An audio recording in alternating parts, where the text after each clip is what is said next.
Peppa Pig might look simple at first glance, but the show is packed with hidden details that most people completely miss. But have you really caught all these curious little clues? Or is the series still hiding secrets right under your nose? You've probably noticed that there are almost no humans in Peppa Pig. And when they do show up, it's rare, quick, and honestly pretty confusing.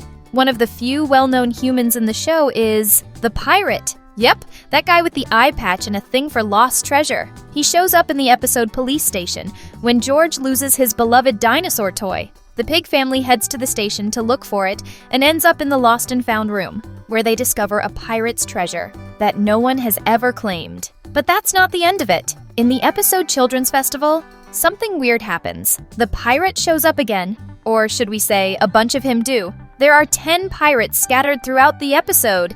It's like he's some kind of celebrity. Now here's the question. Is this pirate a highly wanted criminal or the pop star of the high seas? And that's just one of the many strange and fun little curiosities hidden in Peppa's world. Come along with us for another awesome video. You may have noticed that Peppa Pig loves dropping sneaky little references to other shows, and one of them is made by the same studio. We're talking about Ben and Holly's Little Kingdom, that magical world full of fairies, elves, and enchanted chaos. And believe it or not, the connections between these two universes are more common than you think. In several episodes, you can spot things that are clearly inspired by Ben and Holly. For example, Peppa's fairy costume looks a lot like Holly's outfit, wand and all. Coincidence? Doesn't seem like it. And that's not all. In one episode where Daddy Pig reads a book to Peppa and George, guess what it's called? Ben and Holly. That's right. The characters have literally become part of Peppa's in-universe storybooks. And if you look closely, you'll even find those books at the town library. So yeah, even Peppa Pig characters are fans of Ben and Holly. So what does this mean? Do both shows take place in the same universe? Or was Holly actually one of Peppa's old schoolmates and no one ever told us? The magical mystery continues. One of the most talked about Peppa Pig episodes is definitely Zoo. When it first aired, it sparked a bunch of wild theories. Some fans even claimed that Peppa's zoo was actually a prison. But hold on, it's not quite like that. In Peppa Pig's world, zoos work a little differently.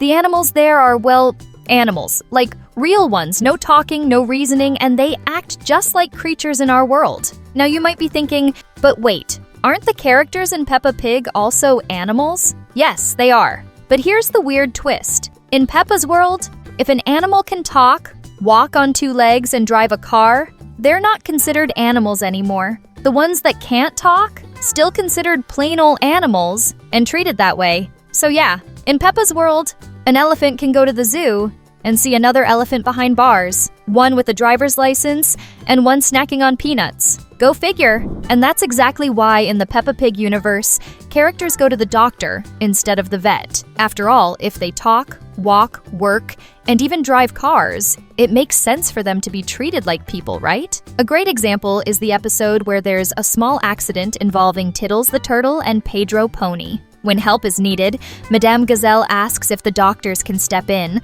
since Dr. Brown Bear and Mr. Pony are both there. But they reply that they don't treat animals. They need to call the vet instead. Does that make any logical sense? Not really. But that's the charm of Peppa Pig, a world where logic takes a nap, and the only thing that matters is having fun. Whether you're a pony, a gazelle, or a clumsy little turtle. In the zoo episode, there's one curious and kinda suspicious detail that most people missed. Madame Gazelle looks uncomfortable, and not just a little. Like the kind of awkward you'd feel being stuck in an elevator with your natural predator. The zoo inspectors? None other than Mr. Lion and Mrs. Crocodile. And in every scene with them, Madame Gazelle gets more nervous than a paper towel in a thunderstorm. She laughs awkwardly, changes the subject, and at some points looks ready to bolt. And honestly, that makes sense. In a world where a gazelle is a school teacher and a lion wears a badge, the food chain is more confusing than one of Peppa's math tests. But instincts are instincts, right? What if Mr. Lion's having a bad day and suddenly remembers what's on the Savannah dinner menu? Before we keep diving into the 13 details you never noticed in Peppa Pig, drop a comment below that says, Lion. And if you think this whole predator-prey tension only happens with Madame Gazelle, Think again. Daddy Pig also has his share of awkward moments, especially when he crosses paths with Mr. Wolf. Yup, that Mr. Wolf, the one who loves making Three Little Pigs-style jokes. In one episode, Daddy Pig delivers a house he built himself to Mr. Wolf. Everything's going smoothly, until the wolf, grinning mischievously, asks, "What's the house made of?"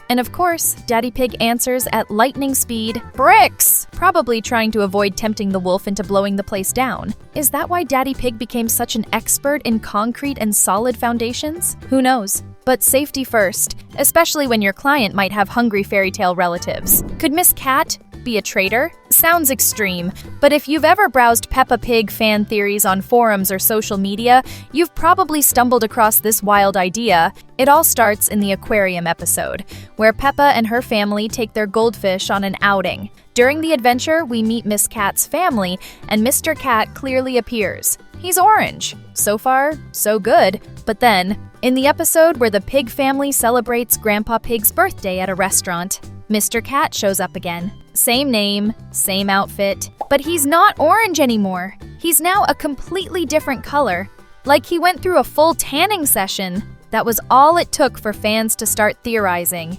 Did Miss Cat swap husbands? Is this a feline betrayal? But let's be real, the most likely explanation is way less dramatic. Just a continuity error by the animators. It happens, even in Peppa's world, where pigs drive cars and wolves ask for construction estimates.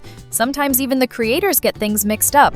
In small towns, it's normal to have just a few specialists, right? But in Peppa Pig's world, it goes even further. In their town, there's only one doctor for everyone, Dr. Brown Bear. And here's the kicker. He's the only medical expert anyone ever calls. Mummy Pig, Daddy Pig, even Mr. Rabbit. Everyone relies on this one doctor for everything from tummy aches to scraped knees. Did all the other doctors move away because the town was too tiny? Or do they all know each other so well that no one else is needed? And speaking of characters with unique roles, there's one who's never replaced. Mr. Zebra, the only mail carrier in Peppa's town. In every single episode and season, he's the one delivering all the letters, packages, and notes to the townsfolk. But have you ever stopped to wonder how he handles all that alone? Does he have a flying horse, a magic jeep, or just Olympic-level stamina? Because honestly, with that many people to deliver to, this guy might secretly be the unsung hero of the postal system. Here's something most people don't even notice. In Peppa Pig's world, nothing is flat. Everything is on a hill. Seriously. It looks like someone applied a roller coaster filter to the entire landscape. Every house is on top of a hill, and the yard, always sliding downhill like a natural playground. This has sparked tons of fan theories. Some think Peppa's town went through such extreme weather events that everyone chose to live on hills for protection. After all, being up high keeps your home safe from floods and landslides. No muddy feet here. And speaking of mud, remember the episode The Biggest Muddy Puddle in the World? When that giant flood hits, only the people living on hills make it out dry. And now's the perfect time.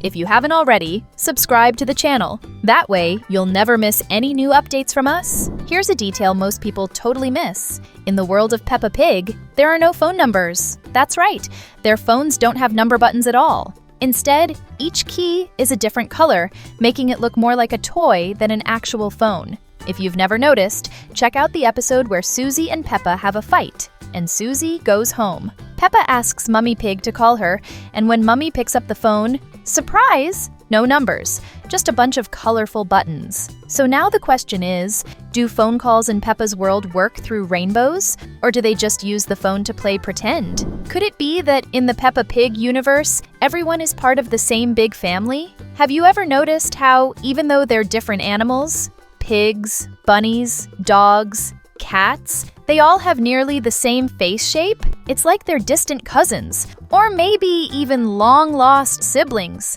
Is it just a convenient design choice to make animation easier? Or is there a deeper mystery in Peppa's world? Some strange effect that turned all these animals into anthropomorphic versions of themselves, with human thoughts, speech, and behavior?